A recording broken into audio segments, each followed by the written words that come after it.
ഇന്ന് തന്നെ ഡൗൺലോഡ് ചെയ്യൂ. കാണൂ നിങ്ങളുടെ ഫേവറേറ്റ് ഷോസ്. അർച്ചന സ്വന്തമായിട്ട് എടുത്തൊരു തീരുമാനത്തിന് നിങ്ങളെന്തിനാ അച്ഛനെ കുറ്റപ്പെടുത്തുന്നത്? അല്ലെങ്കിലും മൂദേവി വാഴുന്നിടത്ത് ശ്രീദേവി വാഴില്ല. അതുകൊണ്ടാ അവൾ അങ്ങനെ ഒരു തീരുമാനം എടുത്തത്.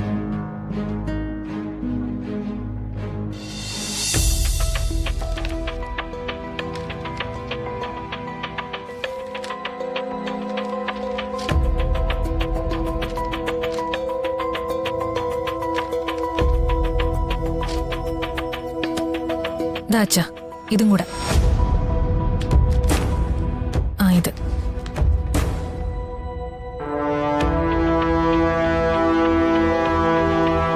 ഈ ഫയലിന്റെ കാര്യം മോള് ധനുഷുമായിട്ട് സംസാരിച്ചോ? ഇല്ല, സംസാരിക്കണം. പിന്നെ അച്ഛാ, ഒരു കാര്യം കൂടെ എനിക്ക് പറയാനുണ്ട്. ഞാൻ പറയുന്നത് അച്ഛൻ തെറ്റായ അർത്ഥത്തിൽ എടുക്കരുത്. ഇല്ല, മോള് പറഞ്ഞു. മാർക്കറ്റിംഗ് ഡിവിഷനില് ധനുഷ് ഒട്ടും ഫിറ്റല്ല. അവിടെ കാര്യങ്ങൾ വേണ്ടതുപോലെ നടക്കുന്നില്ല. അതിന് ചില നടപടികൾ എടുക്കേണ്ടി വരും. തൽക്കാലം അങ്ങനെ വലിയ വലിയ നടപടികളൊന്നും എടുക്കാൻ പോകണ്ട.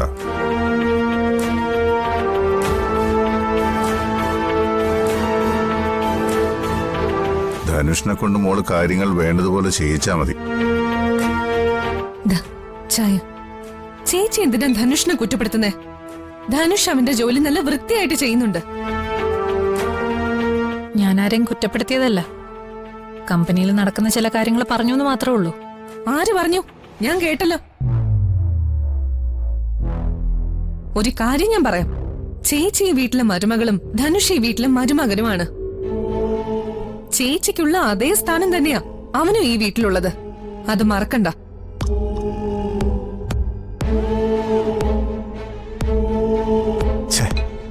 എന്തൊരു ചായ ഇത്! ആരാ ഈ ചായ ഉണ്ടാക്കിയത്? എനിക്ക് ചായക്ക് ഇത്രയും മധുരം വേണ്ടെന്ന് അറിഞ്ഞൂടെ? ഇതിനാണെങ്കിൽ കടുപ്പവും തീരെയില്ല. ഇതിനെയൊക്കെ ചായ എന്ന് പറയാൻ പറ്റുമോ?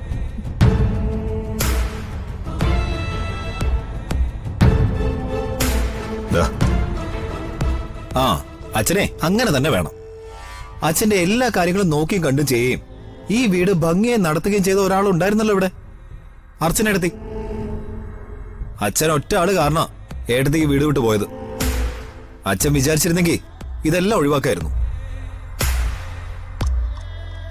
അർച്ചന സ്വന്തമായിട്ട് എടുത്തൊരു തീരുമാനത്തിന് നിങ്ങളെന്തിനാ അച്ഛനെ കുറ്റപ്പെടുത്തുന്നത്? അല്ലെങ്കിലും മൂദേവി വാഴുന്നിടത്ത് ശ്രീദേവി വാഴില്ല. അതുകൊണ്ടാ അവൾ അങ്ങനെ ഒരു തീരുമാനം എടുത്തത്.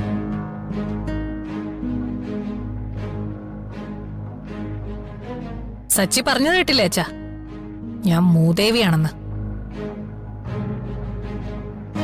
ശ്രീദേവി വാഴണമെന്നുണ്ടെങ്കിൽ ദിവസവും രാവിലെയും വൈകിട്ടും ഒരു നിലവിളക്കെങ്കിലും കൊളുത്തണം എന്നും അർച്ചന അത് ചെയ്യുമായിരുന്നു. അർച്ചന ഇവിടുന്ന് പോയി കഴിഞ്ഞ് ആരെങ്കിലും പൂജാമുറി കയറി വിളക്ക് കൊളുത്തിയോ? അർച്ചന ഇല്ലെങ്കിൽ എന്താ?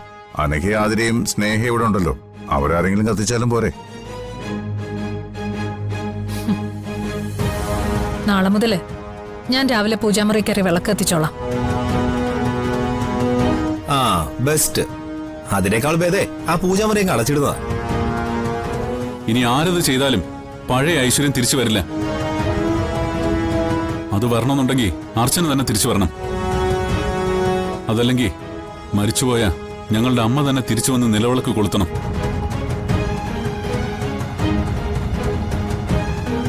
പിന്നെ ഏട്ടാ, ഇത് രണ്ടും ഈ വീട്ടിൽ നടക്കുമെന്ന് തോന്നുന്നില്ല. ഏട്ടാ വാ, നമുക്ക് പോവാം.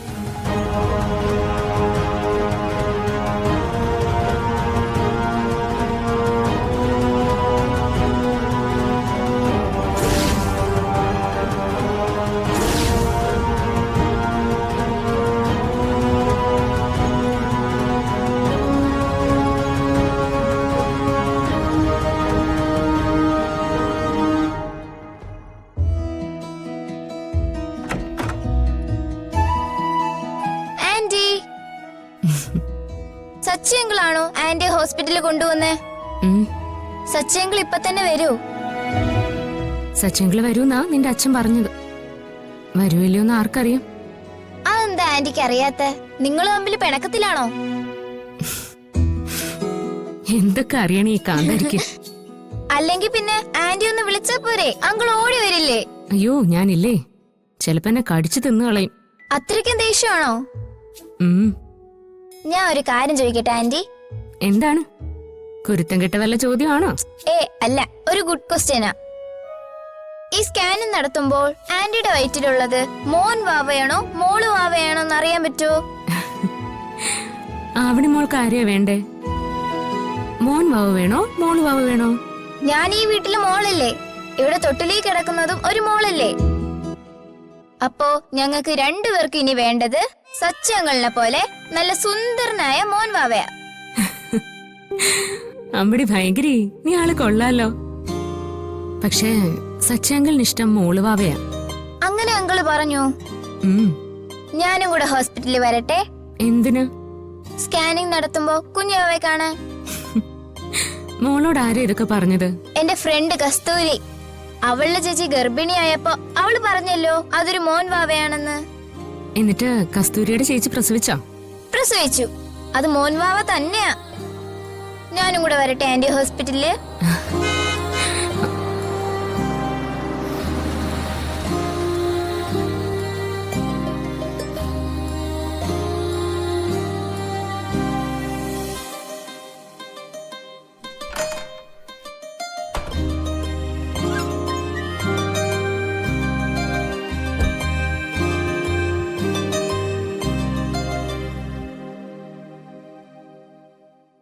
ദേ സച്ചയങ്ങള് വന്നു.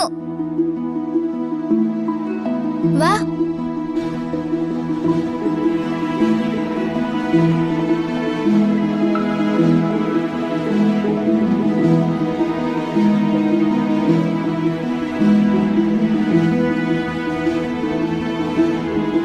ആള് വലിയ ഗൗരവത്തിലാണല്ലോ.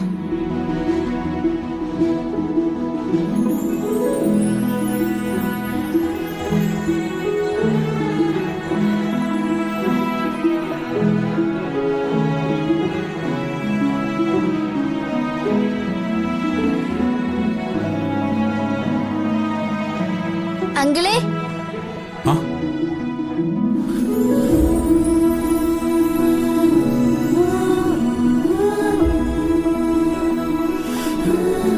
ഇതെന്താ വണ്ടി അവിടെ ഇട്ടത്?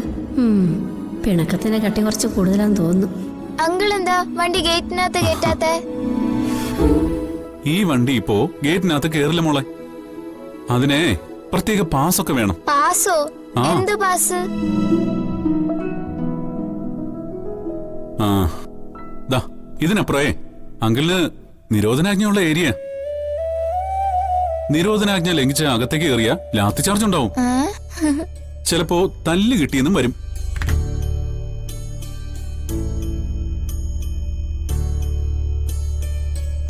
അതുകൊണ്ട് അങ്കിൾ അങ്ങോട്ട് നോട്ട് കം. മോള് പോയി മോളുടെ മേഡം